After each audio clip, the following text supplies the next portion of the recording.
नाही अमित शहाना. कोण आहेत अमित शहा? हा, एकेकाळच्या बरोबर दरीबार, एकेकाळी त्यांच्यावरती किती केसेस होत्या, काय होती परिस्थिती? अशा अमित शहाचं तुम्ही उदो करताय, ज्यांची हिंमत नाही संसदेमध्ये उत्तर द्यायची. आज ते पुण्याच्या दौऱ्या येतात. मला वाटतं महाविकास आघाडीने काँग्रेस पक्षाच्या कार्यकर्त्यांना त्या ठिकाणी उचलण्याचं काम चालू आहे, त्याचा मी निषेध करते. कारण या ठिकाणी यासाठी निषेध करते की ते यासाठी आंदोलन करतात की ज्या आपल्या भविष्याची असलेली संपत्ती, आपल्या भविष्याचे काय म्हणून मी सगळ्यात असलेलं भविष्य, अशी मुलं, त्या मुलांशी ज्या तऱ्हेने वागणूक पोलिसांनी केली, मग ते मुंबई असेल, मग ते दिल्ली असेल किंवा बिहार असेल, तुम्ही मुलांशी अशा तऱ्हेने वागायला नको होतं. ती भारतातली मुलं होती, ती आमची तुमची मुलं होती, त्यांच्याशी तुम्ही असं का वागलात? हा जर प्रश्न अमित शहाला विचारत असतील, अमित शहा उत्तर देत नसतील, तर आंदोलन करण्याशिवाय दुसरा पर्याय काय? कालच्या व्हिडिओमध्ये मोदी असं म्हणतात की माझ्या आईला देखील शिवी घालण्यात आली, मात्र ही आपलीच पोरे त्यांना. अरे मी तेच सांगितलं ना, इंदिरा गांधीची पण कोणाच्या तरी आई आहेत, होत्या, म्हणजे मला माहिती आहे ना, है ना. सोनिया गांधी पण कोणाच्या तरी आई आहेत ना.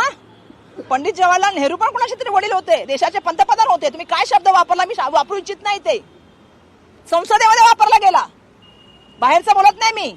आणि ते पण काय म्हणतो आम्ही, सांसद, ज्यांना मर्यादा माहिती असते, ज्यांना लोकशाही माहिती असते आणि ज्यांना संविधानिक मूल्य सुद्धा माहिती असतात, त्या सांसदाच्या माध्यमातून ज्यावेळी ही वाक्य बोलली गेली, त्यावेळी नरेंद्र मोदींना राग का नाही आला? नरेंद्र मोदींनी त्यावेळेला प्रतिक्रिया काय नाही दिली? काय नाही थांबवलं त्या सांसदला? हा माझा प्रश्न आहे. तुम्ही त्याला बोलू दिलं? म्हणजे अशा तऱ्हेने तुम्ही दुसऱ्या महिलांबद्दल बोलणार. बघा, प्रत्येकाची आई ही प्रत्येकाला त्या ठिकाणी जी असते, ती सगळ्यात महत्वाची गोष्ट म्हणजे तिचा आदर हा नितांत असतो. आपल्या सर्वांना माहिती आहे. आपण नेहमी म्हणतो की थोड्या काळची पत्नी अनंत काळाची महिला ही माता असते, आणि प्रत्येक महिलेचा त्या ठिकाणी जो आहे तो सन्मान केला गेला पाहिजे. मग ती त्यांची माता असेल किंवा इंदिराजी असतील किंवा सोनियाजी असतील किंवा प्रियांकाजी असतील किंवा इतर महिला असतील, हे पण शिकून घेतलं पाहिजे. म्हणून मी सांगितलं की भाजपाला राहुल गांधींना पप्पू म्हणतात तेव्हा चालतं. हा, राहुल गांधी बद्दल काय काय शब्द वापरले जातात, ऐकायचा थोडं ताकद लागते. ती ताकद भाजपामध्ये नाहीये, ती ताकद नरेंद्र मोदीमध्ये नाहीये. स्वीकार करा की ही तरुण पिढी तुम्हाला काहीतरी सांगते.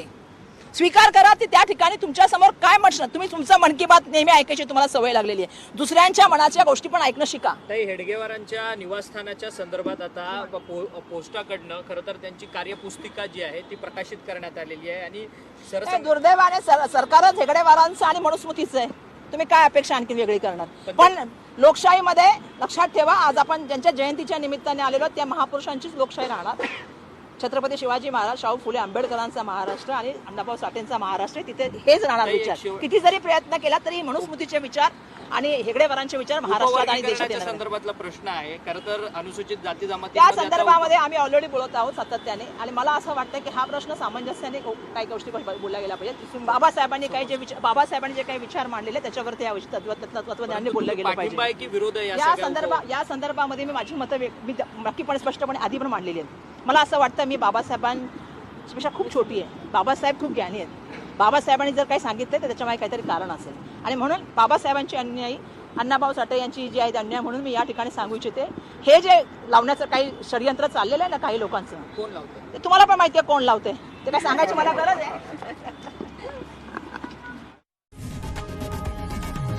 लोकशाही मराठी ऐका, पहा, जागरूक रहा.